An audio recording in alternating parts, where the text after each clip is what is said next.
All right, today went ahead, finished up putting in the Ridetech front suspension system. It went in on a 67 Camaro, first gen Camaro. If you have any time in a modern sports car and then you go over to a classic, you probably know that these things drive like they drive like a boat. They corner worse than a cruise ship at that. So it's a good upgrade to do, especially on like a first gen Camaro. We're only 3,200 pounds in total. So it's a big upgrade. It's going to make a big difference in its driving. With these cars being as light as they are, it can actually turn it into a pretty decent track car. We have the Ridetech system going in. This includes their StrongArm control arm system. I think it's called the StrongBar, the sway bar. Then the Viking coilovers in there. So check it out. This will be a full tutorial on how to install it and all the little issues you may run into, and also some other brands of parts that are about to hit the trash can. So check that out. Don't buy that stuff. It's terrible. Anything on eBay, unless it's a name brand and someone's getting rid of it, it's probably junk. Stick around, check it out. Let me know what you think. If you got any questions, I do like to answer them, like my mini tub videos. If anybody has any questions, let me know.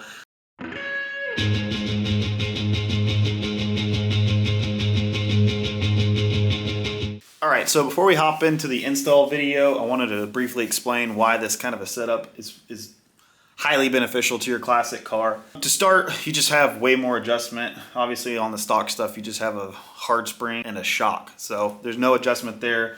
With the coilover setup, these ones specifically, you have compression and rebound that you can adjust along with ride height. Then your control arms are, it's 2024. Back in 67 or whatever year your car is, the geometry wasn't really considered as much in your control arm systems. So this modern stuff just has way better geometry. And also in the system, it's more adjustable. So you can adjust caster and stuff like that compared to these stamped control arms that are on these cars. And one of the biggest differences that you're gonna get to is with the sway bar. So sway bar system, long story short, the way that works is it connects your lower control arms on both sides. So as you can see, they're pinned together right here. So long story short, you take a hard, let's say, hard right turn, that is going to compress the driver's side up. So this whole system is now one piece. So as this compresses up, this bar lifts, doing the identical thing to the other side. The other side, in that hard right turn, wants to actually, the control arm will go down, so the opposite direction of this one. But since they're now fixed together, it forces them to come up with each other. So instead of getting body roll when you turn, once you have that sway bar installed, make a hard turn, the body stays level. So stock, these did come with a sway bar, but I mean, it's compared to this Ridetech stuff, it's like a spaghetti noodle. This is definitely going to stiffen your car up a lot better than any kind of factory part ever will, new or used. So yep, that's what we're doing. This this is the full Ridetech system. As far as I'm aware, there's not going to be a lot of differences between it and say like a second gen Camaro or any other classic car they make this kit for. So install will probably be pretty similar, and it's all going to give you the same benefit too. So yep. All right, on today's episode of Brent Playing Mechanic, I am putting a full Ridetech front suspension, or I should say replacing this aftermarket suspension that's here. But I do have all the Ridetech stuff here. What I decided to go with, slightly different, went with the Viking coilovers. If you browse the Pro Touring forums and stuff, you'll see a couple guys do this. Main reason is there's a decent amount of savings you're going to get with the Viking setup. The rear is also Ridetech in the rear with Viking as well. So Viking coilovers, all four corners. But you have the cost savings, and then these come in double adjustable, and then with the ride height. So the Ridetech coilovers aren't, they're single adjustable. So saving a little bit there, and then most people that run these say that if you're going to be doing some street driving, which I'm going to be probably 75% street, 25% autocross, it's better to go ahead and run these. They're just going to give you, you can make your at-home driving a little smoother, and then, get the performance you need when you're at the track, dial them in. So that's what we have. The model on these, I don't know, never really saw one.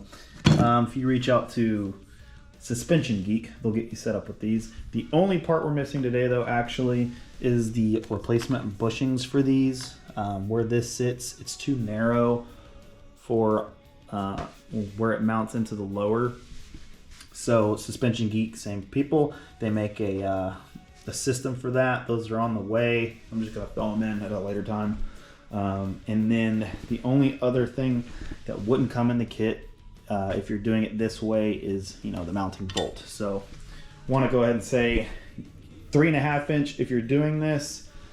Length, it's a 1/2 inch bolt, 3.5 inch long, grade 8, and then I'm using a nylock. And you need to, you know, a 3 1/4 will probably fit on here. But once this thing, I've already done this, once you tighten this nut down, you got about a thread hanging out. So 3 1/4 will thread in some, but it's not gonna get full engagement on the nylock. So 3.5 inch there, Suspension Geek to get your bushings to make all that fit in there, and then you're good to go to run a Viking setup. So to give a brief overview of all these parts, Viking, you see that. You can honestly just look at this stuff and see it's real high quality stuff. One complaint about what I have on there is ball joints. So, you know, don't even have to worry about replacing them now because I haven't seen anybody complain about these. These come with the castle nuts, which is nice. And then just to, you know, give you an idea what we're looking at here.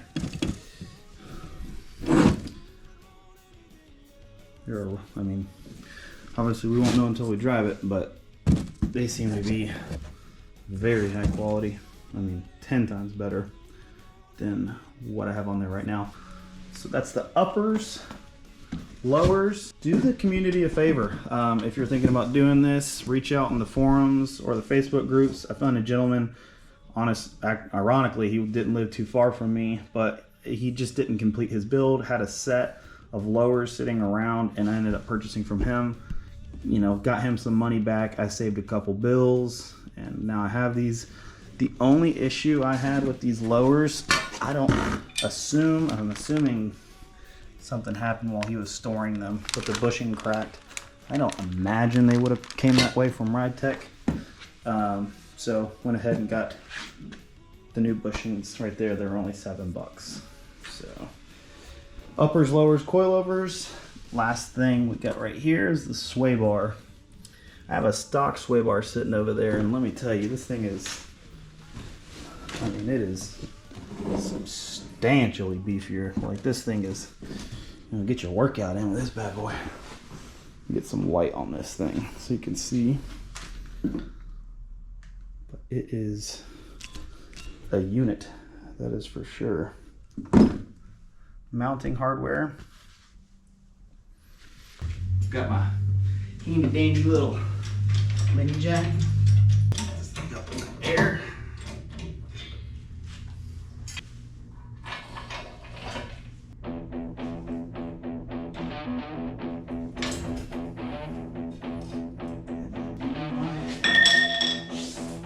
Nothing here to see, just a kill out mood, trying to concentrate, trying to figure it out.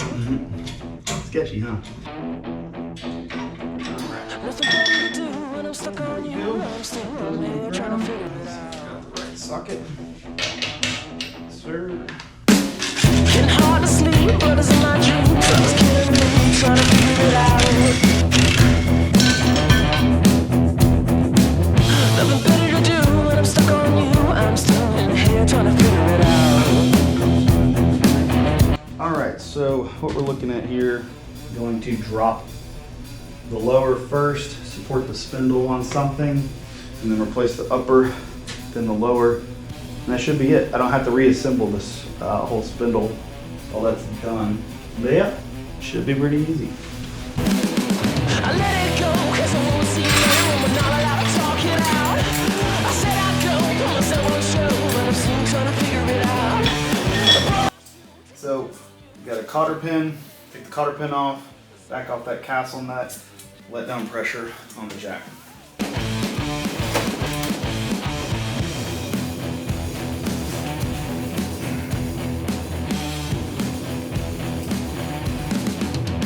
Shoot, we ain't gonna lie to y'all, your boy is wetting right now. There we go. Alright, cotter pin. hardware today. Just need to knock it loose a little. Nothing crazy. Alright. Lower this thing down. If it don't lower. Oh, like that. That means you gotta do a little persuasion. If you have a stock coil in here, so I don't want to get my ass sued for this, do not do this. What I used was a come along. I ran a hook from here across, like put some towels down. That way it keep that pressure, knock that ball joint loose, because this thing is going to shoot this lower control arm like a rocket down. See? Springs up like that. It lifted it up right here. Now you do that with a stock spring. Whew. Do not do that. If you have a motor in here, it makes that a little bit easier. I don't have a motor in here, so I ain't got the weight. If you want to meet your maker fast, that's a good way to do it. So we'll set this back down because it's under pressure, right? So over here, as you saw, the car went level again.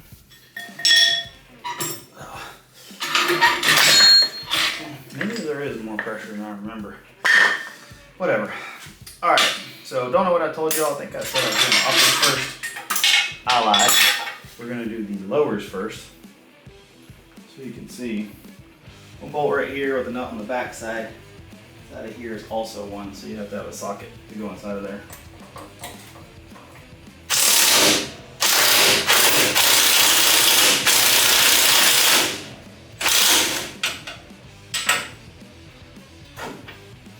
Our first bolt.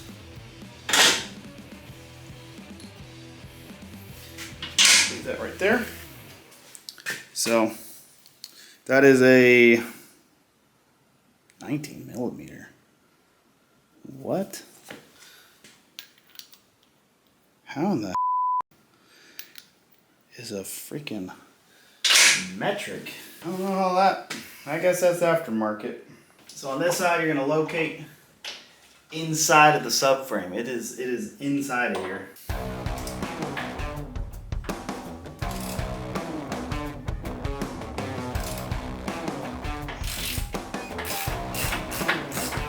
And you do not want to drop that nut in there, as I'm sure you are aware.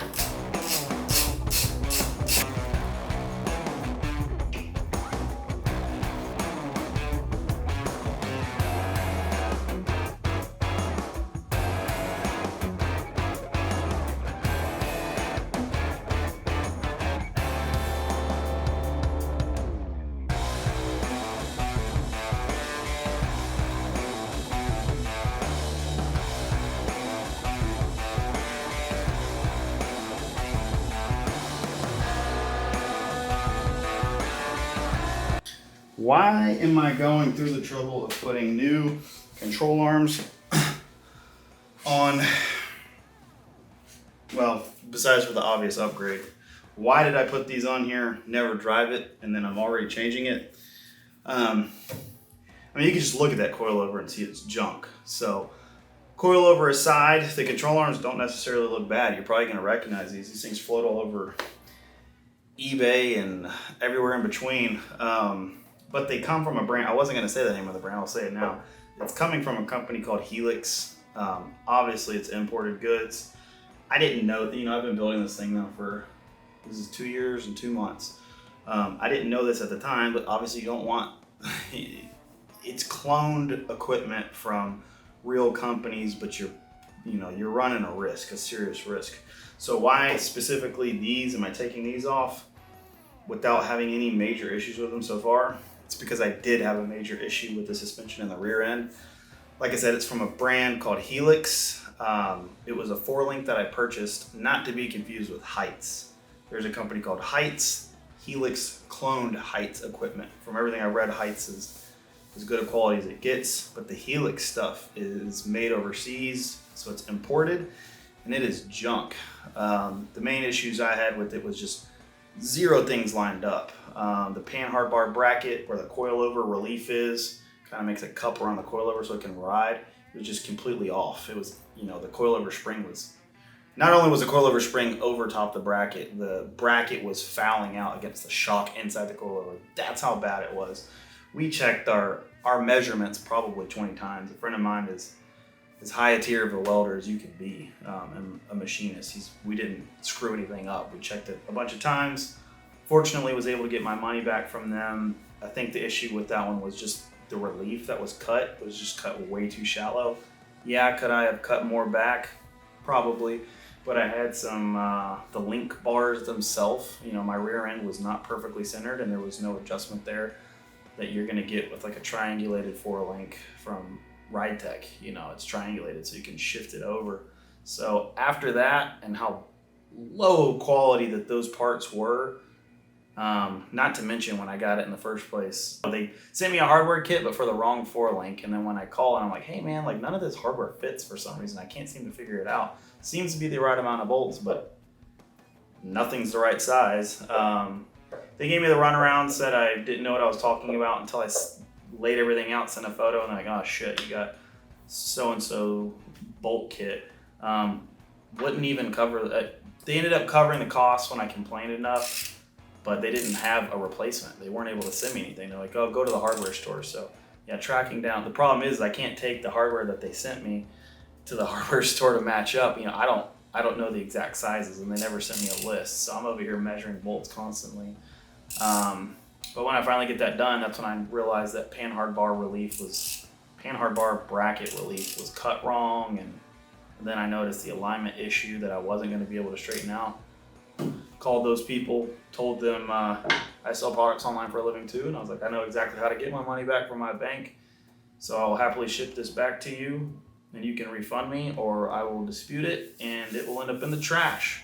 They ended up refunding me instantly, but didn't request the parts back, so they ended up in the trash. This car too, I know I have no history on any of these videos yet with it, but this is my late father's car. Passed in 21. I took on the project as a complete roller. He owned it since we think he was either 18 or 19 years old, so it would have been 83 or 84. So I'm not gonna let some junk hold me up. All right, 3/8, take off this brake line fitting, take your steering arm off, same thing, cotter pin, castle nut. Do not want to scratch up a little bit.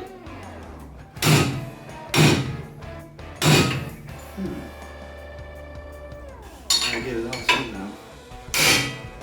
There it goes. Going home now. All right, uppers. I'm just gonna take that off. Shims, we're gonna just put them in the cabinet.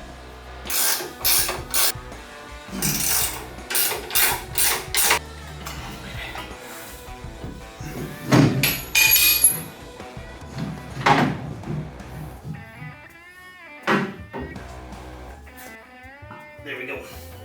So that is off. I mean, like I said, it's not horrible, but it's not what I want.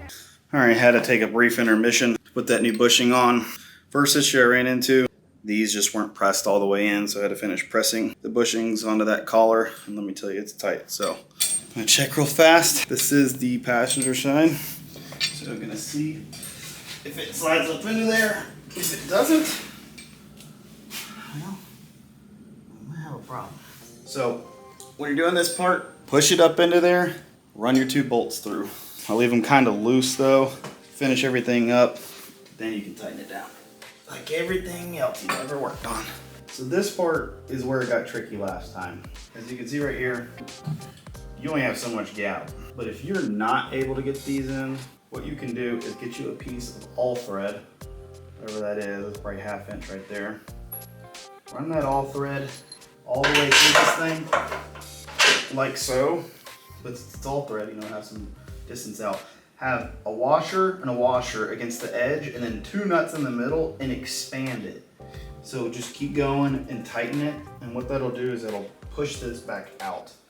Because once you torque this thing in, these, you know, the subframe can tend to bend on itself. So I had that problem on the junk set of control arms I put in. This set, hopefully not, What I will do though, is give it a little persuasion. I will ask it to kindly allow me to install new ones. We'll probably come back and change this out for grade 8. This is grade 1967, so I don't know. Man, it looks like our persuasion, been asking nicely, worked. So I have to get lined up. There it is. There's one side. Let's get the other. And up. See, all you gotta do is just ask the parts politely. All right, all right, all right. As Matthew would say.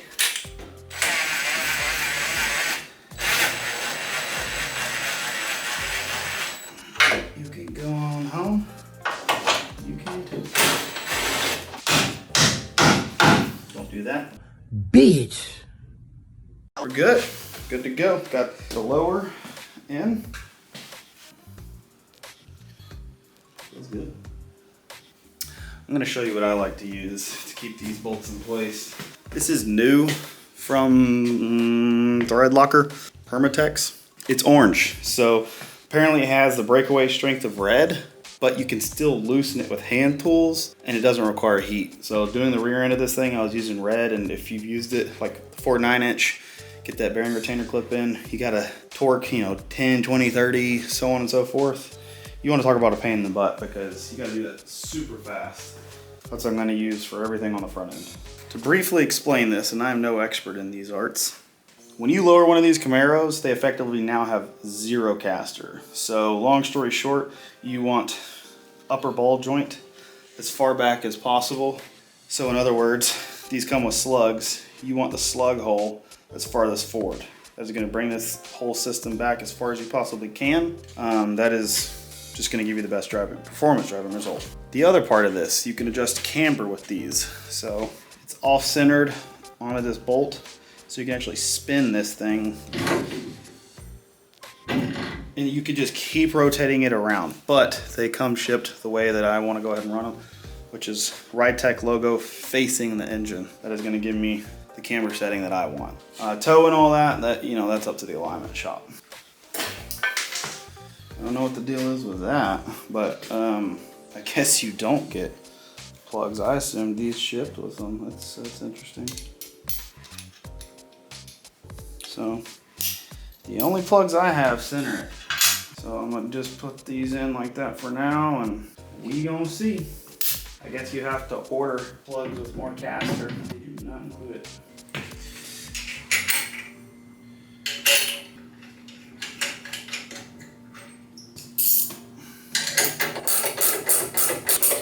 Bumps up to the bottom, bolt on top, and it's got a nylock. There you go. Bump stop in place. Up next, coil over. So Viking conversion, as previously discussed. I'm gonna take that rubber bushing off, all of our supplies right here, and run this up through there. So, as previously stated, I'm waiting for some metal bushings to go right here and space this correctly. I'm waiting for those, so same thing, we'll take it apart and put it back in. Right now I'm just gonna run the bolt through there. Coil over with the adjustments obviously facing outwards. Ride height as low as possible, make my life easier. And I'm going to start by feeding this through.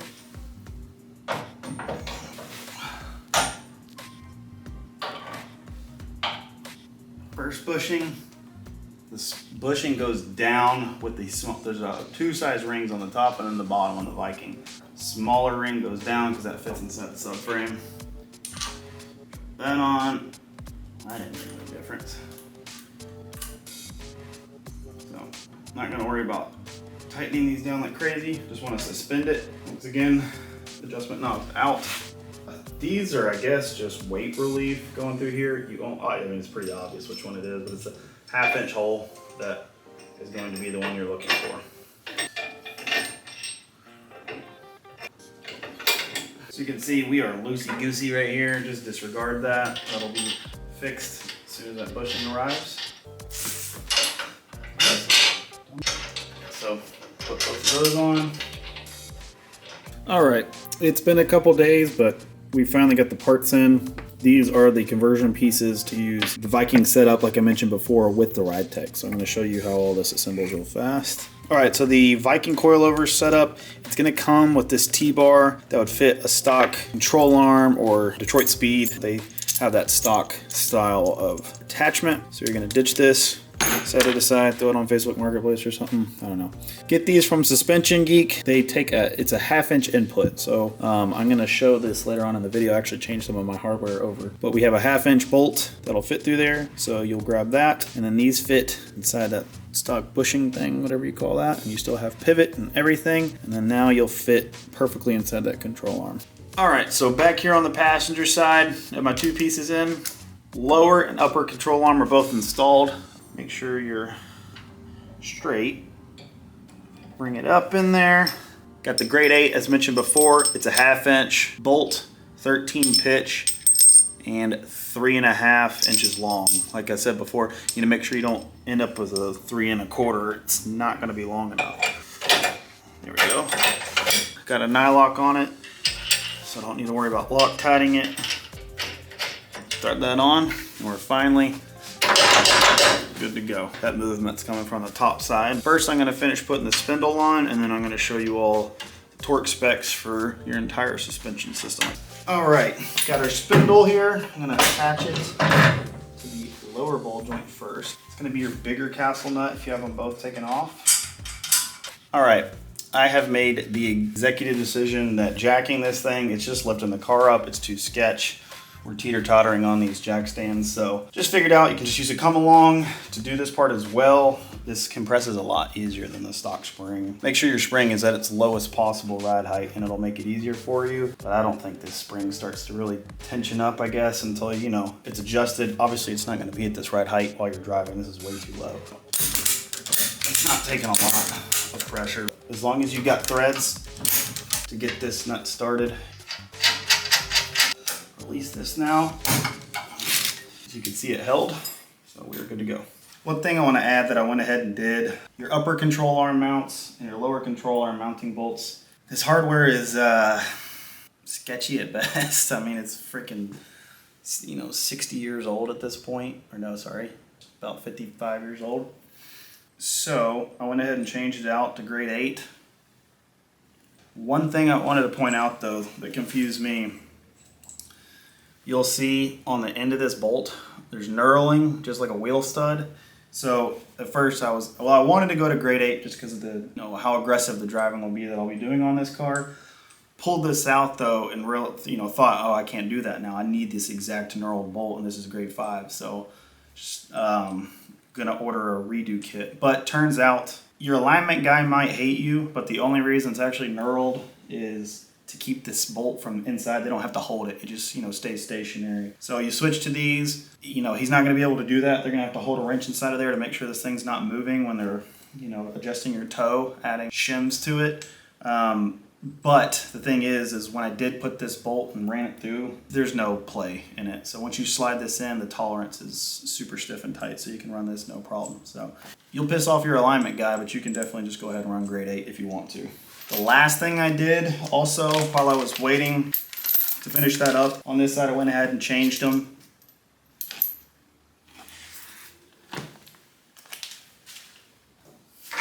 I just lied, I didn't change them. I was about to say, I was like, why do these all 4 look like that? Crap. Okay, I gotta take this apart again. So to briefly explain what these do, you'll notice that the hole is off-centered. It's off-centered 1/4 inch. You can flip it either way, but in my case, I want negative. The upper control arm to sit closer to the rear of the car versus farther up. That's going to bring as much caster as they want you to put into there. All right, pop these slugs in. This is what we're looking at. I'm not gonna lie, these slugs kind of ride inside of the upper control arm bar. I don't know, not sure why that is, but it kind of ends up, once you torque these to spec, it bends your washer in so it can seat up against that. The other part of this is camber. So you'll see right here, there's a little Ridetech logo. That Ridetech logo needs to face your motor on both sides. That's gonna get your camber where they want it for you know, a more aggressive suspension setup. So you have all that adjustment. You have your caster you can adjust right with these two slugs, and then you got two camber adjustments you can make. All right, starting off, upper control arms. Both of these nuts, I have nylocks on them. Washers, don't need to use Loctite. They are both torqued to 50 foot-pounds. 50 on here. As mentioned before, now you have to hold this inside bolt since you're no longer knurled. Torque it. Try and keep that somewhat center.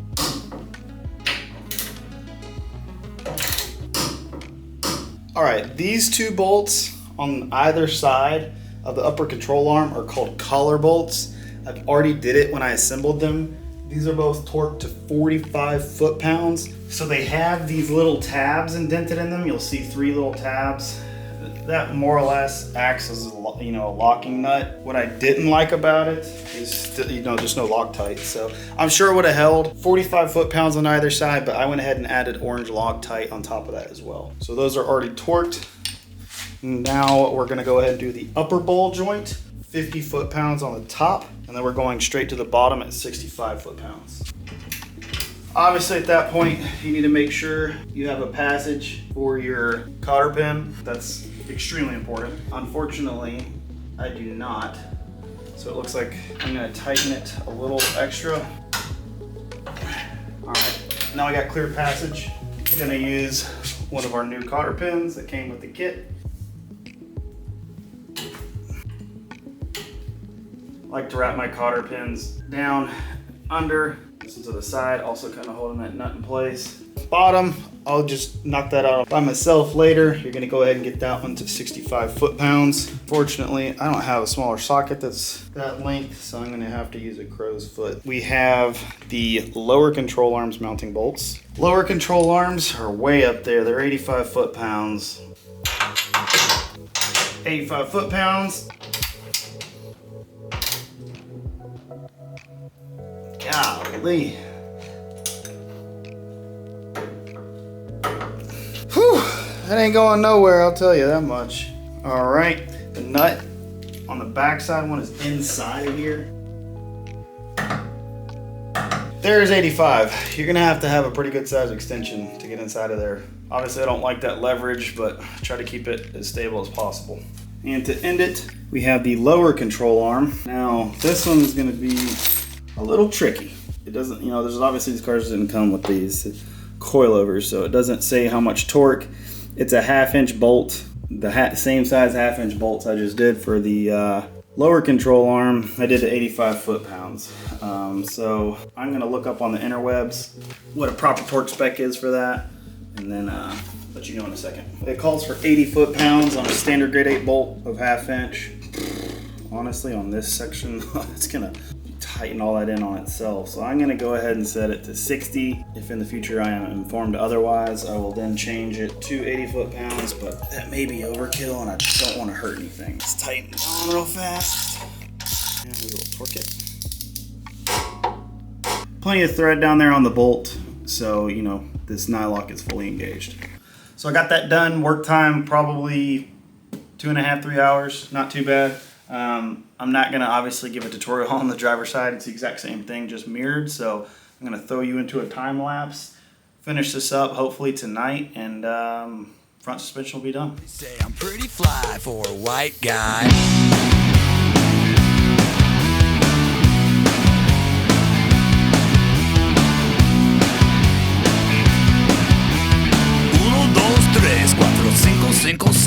You know it's kinda hard just to get along today. Our subject isn't cool, but he fakes it anyway. He may not have a clue and he may not have style, but everything he lacks, well, he makes up in denial. So don't think fake, play us straight. You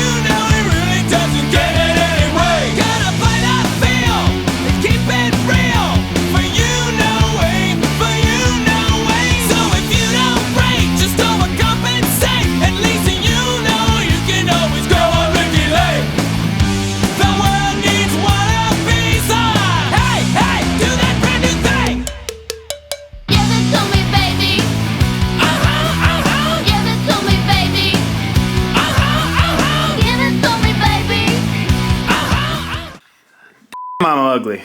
All right, finishing this up finally. Today I'm throwing in the sway bar. This is actually third day on this project, but we're like 2 weeks into it just because working life, children. Got the hardware. I'm going to show you how to set that up first, and then how to route this big beefy sway bar through the frame.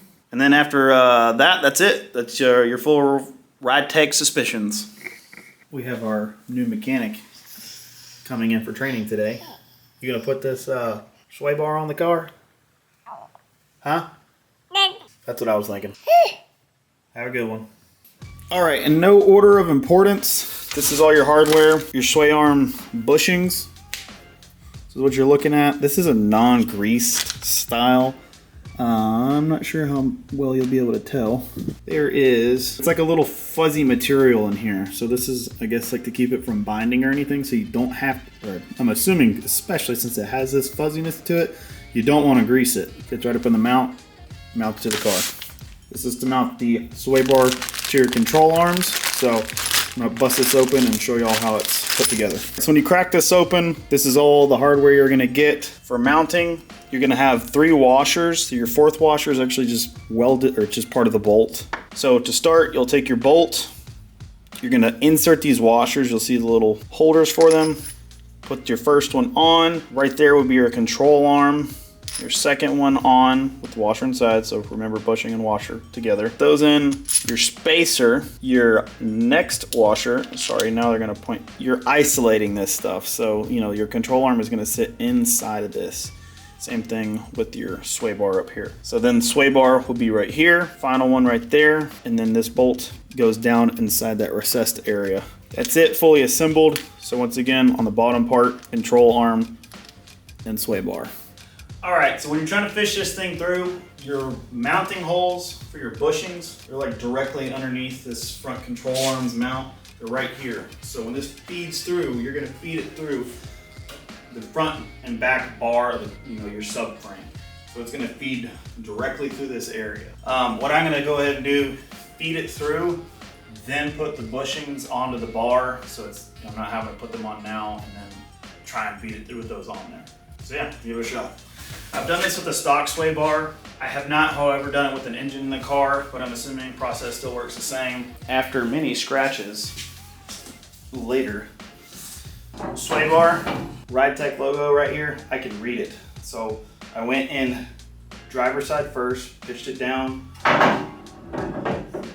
through here, then bring it down over and twist it. I guess this would be clockwise that way, and it'll slip through the hole. Now, just gotta spin it.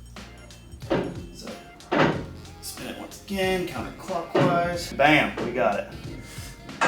These Allen bolts right here, they come with a lock washer, but I'm gonna go ahead and throw my handy dandy orange Loctite on there as well. Remember, this opens up like that. Slip it over, do not grease it.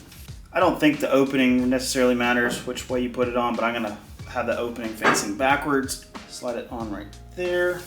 So the Allen is gonna have lock washer, then a washer, feed it through. That's actually metal. That feels pretty good, I'm not gonna lie. Now I will end up putting some Loctite. Just trying to free float it for a second on all 4 bolts, and I'm gonna back one out at a time, apply some thread locker. I know it's got the lock washers, but my opinion is when it comes to the suspension stuff, you can never be too safe. Got our orange Loctite, almost out of this. Gonna head on back down to the Walmart, get me some more. Little dab will do ya.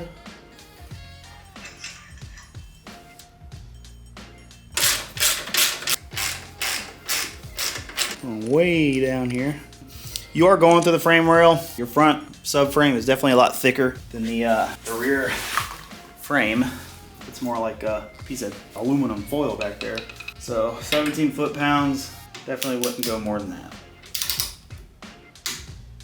That's all you need.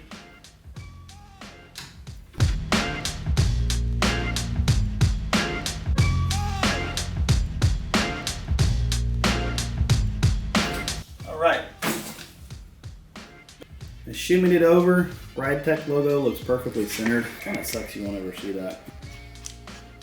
For the bottom, bolt, washer, bushing through here, a bushing, washer inside of it, spacer,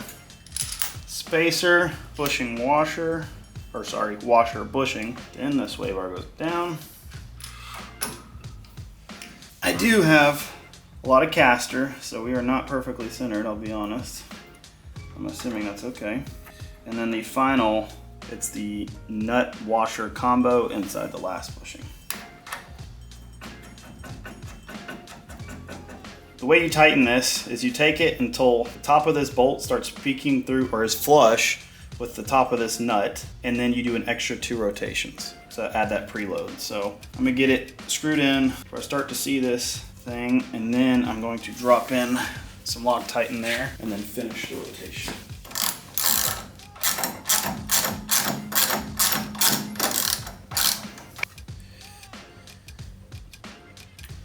Ooh, a little too much.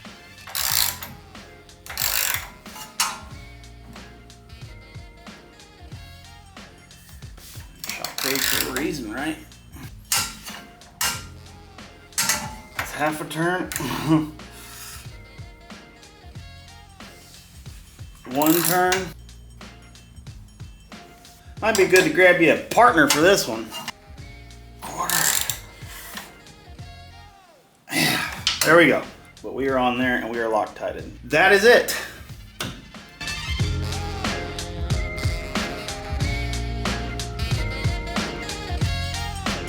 If you found that interesting and you don't mind seeing my big ugly face from time to time, another couple, I've actually filmed a lot of these videos. I'm just not getting around to editing them.